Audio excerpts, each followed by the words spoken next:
दादाजी मुझे कुछ कहानियाँ सुनाइए। हाँ बेटा, मैं क्यों नहीं सुनाता हूँ, जरूर सुनाऊंगा।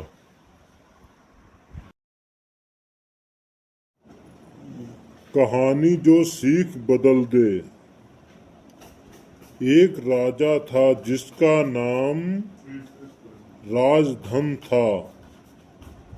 उसके सभी सुख थे। राज्य का काम काज भी ऐशो आराम से चल रहा था। राजा के नैतिक गुणों के कारण प्रजा भी बहुत प्रसन्न थी। और जिस राज्य में प्रजा खुश रहती है, उस राज्य में आर्थिक व्यवस्था भी दुरुस्त होती है। इस प्रकार हर क्षेत्र में राज्य का प्रभाव अच्छा था।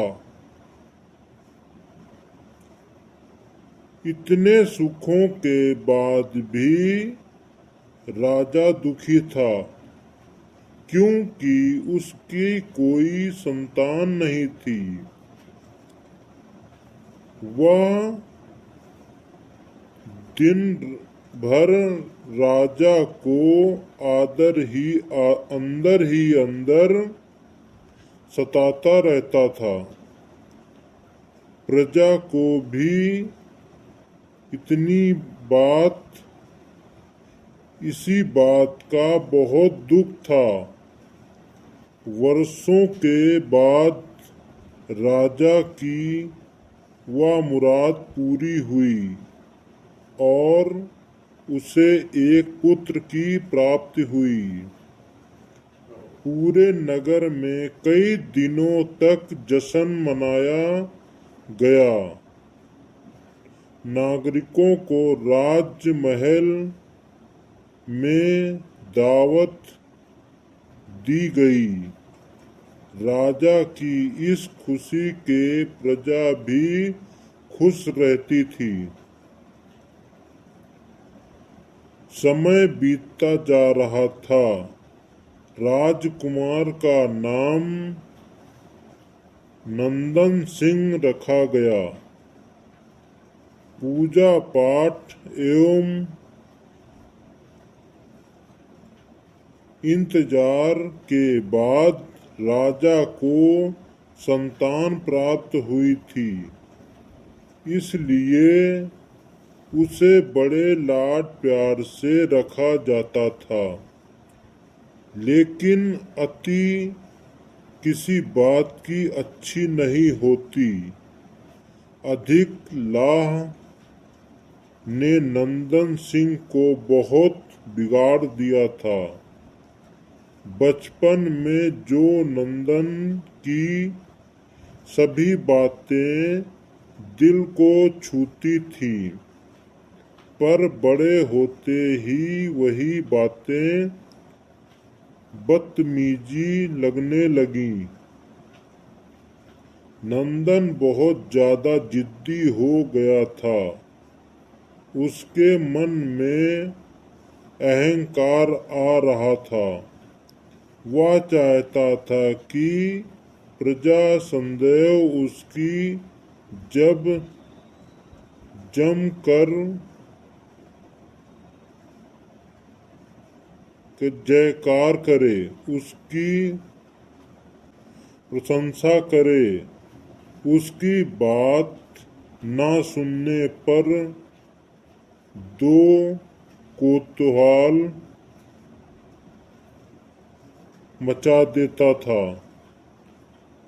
बेचारे सैनिकों को तो जो पैर की जूती ही समझता था।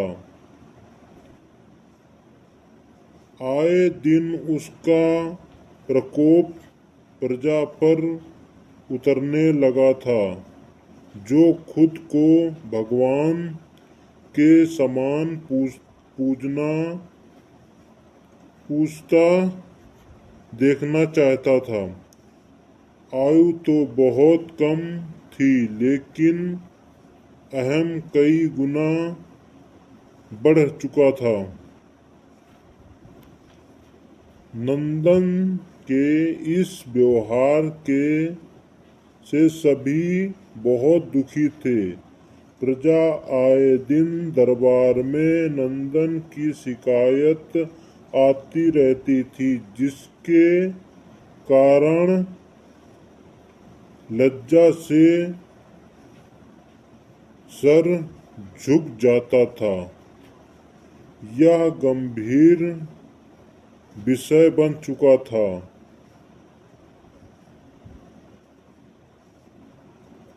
एक दिन राजा ने सभी खास दरबार से अत्यंत दुखी है। राजा राजकुमार इस दरबारी राजा को सत्यावना देते हैं और कहता है, आपकी हिम्मत की इस प्रकार एक उचित मार्गदर्शन एवं सामान्य जीवन के अनुभव की जरूरत है। आप उन्हें गुरु राघागुप्त के आश्रम भेज दीजिए। सुना है वहां से जाकर इंसान बनकर निकलता है। यह बात राजा को प्रसन्न आई और उसने नंदन को गुरु जी के आश्रम भेजा। अगले दिन राजा अपने पुत्र के साथ गुरु जी के आश्रम पहुंचे। राजा ने गुरु राधा गुप्त के साथ अकेले में बात की और नंदन के विषय में सारी बातें कही। गुरु जी ने राजा को आश्वस्त किया कि वे जब अपने पुत्र से मिलेंगे तब उन्हें गर्व महसूस होगा। गुरु जी के ऐसे शब्द सुनकर राजा को शांति महसूस हुई और वे संघर्ष अपने पुत्र को आश्रम में छोड़कर राजमहल लौट आए थे। अगले दिन सुबह गुरु के खास चेले द्वारा नंदन को भिक्षा मांगकर खाने को कहा गया। भिक्षा मांगकर लाने को कहा गया। नंदन ने साफ इनकार कर दिया। चेले ने उसे कह दिया कि अगर पेट भरना है तो भिक्षा मांगनी होगी और भिक्षा का समय शाम तक है, अन्यथा भूखा रहना पड़ेगा। नंदन ने अपनी अकड़ में चेले की बात नहीं मानी और शाम होते ही उसे भूख लगने लगी, लेकिन उसे खाने को नहीं मिला। दूसरे दिन उसने भिक्षा मांगना शुरू किया।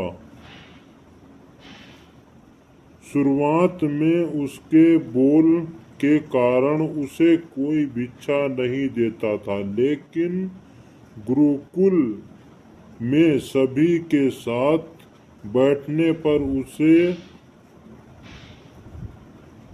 आधा पेट भोजन मिल जाता था।